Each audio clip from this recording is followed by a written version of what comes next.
Esta semana es la semana de la furia. Os voy a contar por qué. Se terminaron los chistes contra el gobierno o los militares.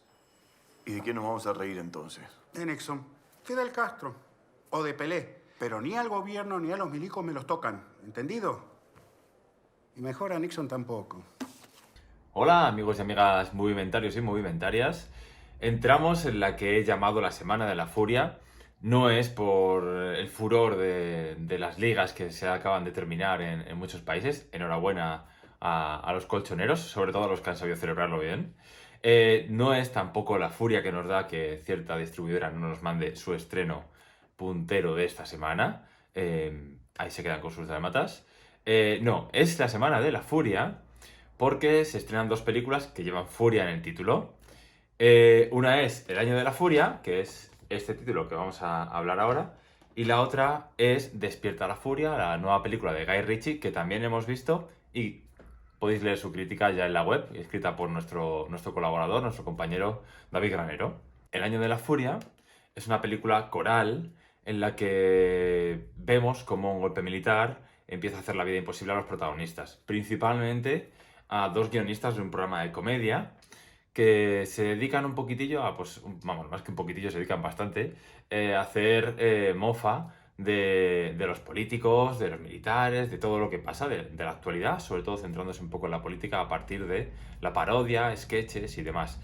En ese sentido, bueno, tanto en ese como en otros muchos sentidos, la película me ha recordado a la realidad que hemos vivido en los 90 en España, con la censura en la televisión, recordando cuando se cancelaron programas que estaban en lo más alto y que eran muy buenos, como Caiga quien caiga o El Informal.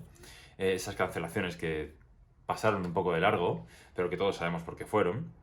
Y aparte, obviamente, me recuerda a la época de la transición española o del 36, del 36 al 39, cuando hubo el levantamiento y el golpe militar en España.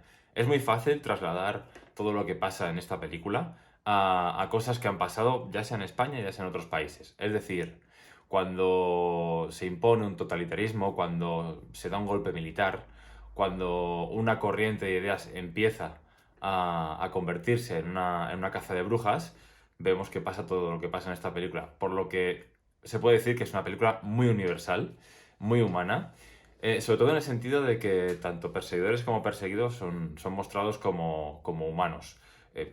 Los podemos considerar buenos o malos, todos tienen sus luces y sus sombras. No es una película blanca o negra, y eso me ha gustado mucho de la película.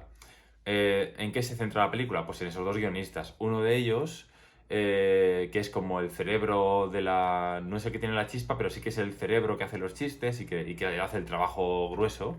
Digamos que es el negro que escribe las ideas que tiene el otro, que es el que se lleva el premio. Que está interpretado por Alberto Amán y Joaquín Furiel.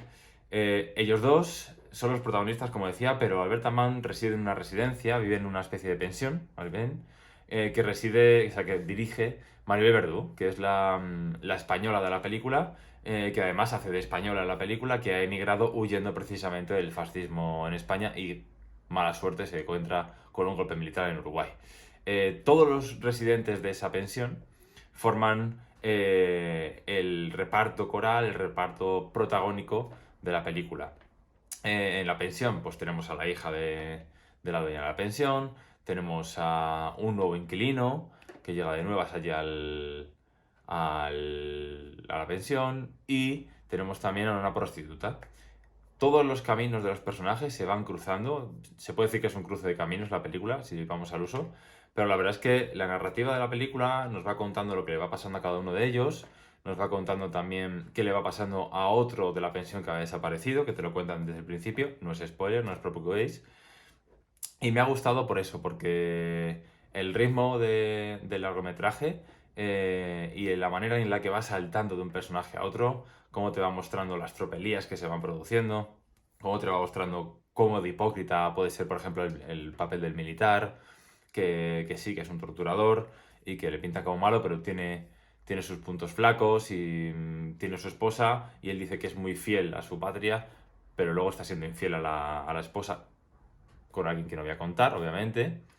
Y bueno, como pasa siempre que hay una revolución de este tipo, pues hay daños colaterales, hay injusticias, hay resistencia, todo este tipo de cosas. Es muy bonito el final, me ha gustado mucho el final con los parabrisas, ya veréis cómo es, seguramente la gente de Uruguay lo reconozca. Y también me gustaría que la gente de Uruguay nos dijese cómo ha percibido esta película, cuánto de real se puede percibir, cuánto de real hay en ella, porque obviamente yo no estoy tan documentado ni puedo informarme tan en profundidad como de lo que pasó allá por los 70 allí en Uruguay.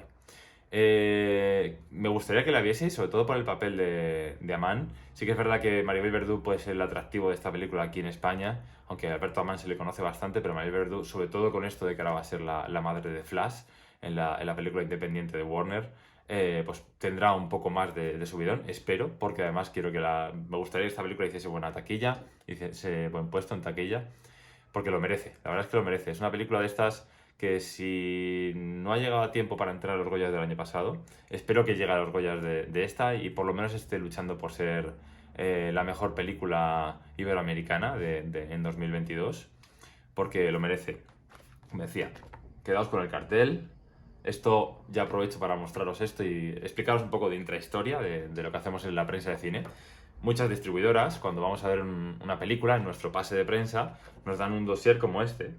Nos dan con la información en la que nos ponen, pues, no sé, el equipo artístico, es decir, el equipo técnico. Bueno, el artístico es los actores y demás. Y luego el equipo técnico con los guionistas, productores, fotografía, un poquitillo de vestuario, música, la duración de la película, las productoras, el género, la ficha de la película. De aquí es donde, por ejemplo, nosotros sacamos los datos que ponemos al pie de nuestras críticas con los créditos de la película directamente de la distribuidora, con su sinopsis y demás. Si queréis saber más curiosidades de esta película o de cómo nos movemos en el ámbito de la prensa, con el cine y demás, ya sabéis, nos comentáis en YouTube, en la entrada de la crítica de la película o en cualquier otra red social, que sabéis que estamos omnipresentes, estamos por todos lados.